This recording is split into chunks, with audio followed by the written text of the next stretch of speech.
Bueno, la siguiente pregunta es ¿cómo llegaron a Melbourne en mi caso y a la Casa de los Tres Mundos en el caso de Carlos?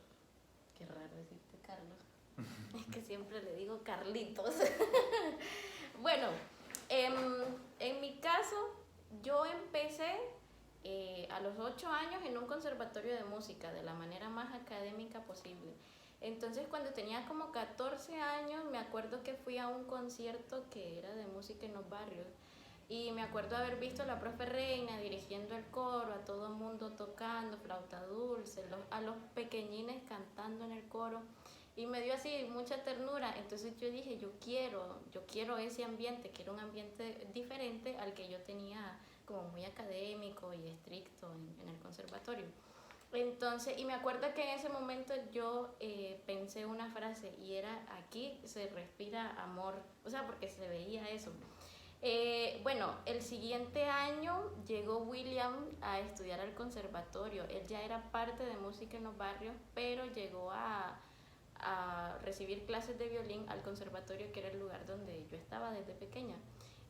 Compartíamos el mismo profe de violín, entonces nos hicimos amigos y yo le pregunté a él cómo podía entrar.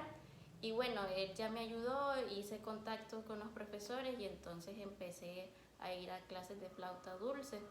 Ya cuando tenía como un año recibí la propuesta de ser profe de violín, de música en los barrios y bueno, con mucho gusto acepté.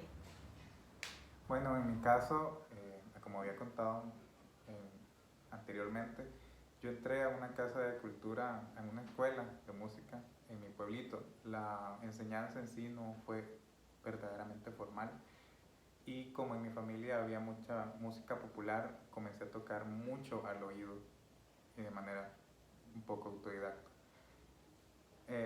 Bueno, aprendí canciones populares y andaba presentándolas en cada actividad que pudiese.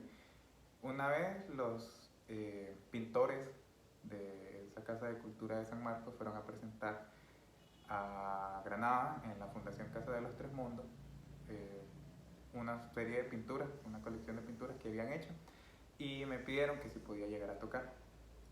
Hice un pequeño concierto de música popular nicaragüense, tocaba en el violín y dentro del público se acercó un señor alto que me dijo que era profesor de violín de esa escuela, que había una escuela de música en esa fundación y que le había gustado mucho lo que había presentado, que si gustase me podía quedar recibiendo clases. Entonces, ese fue mi profesor. Johannes Kranz sería mi profesor durante una buena etapa de mi vida y hasta antes de venir a Costa Rica, y esa fue mi historia de cómo llegué a la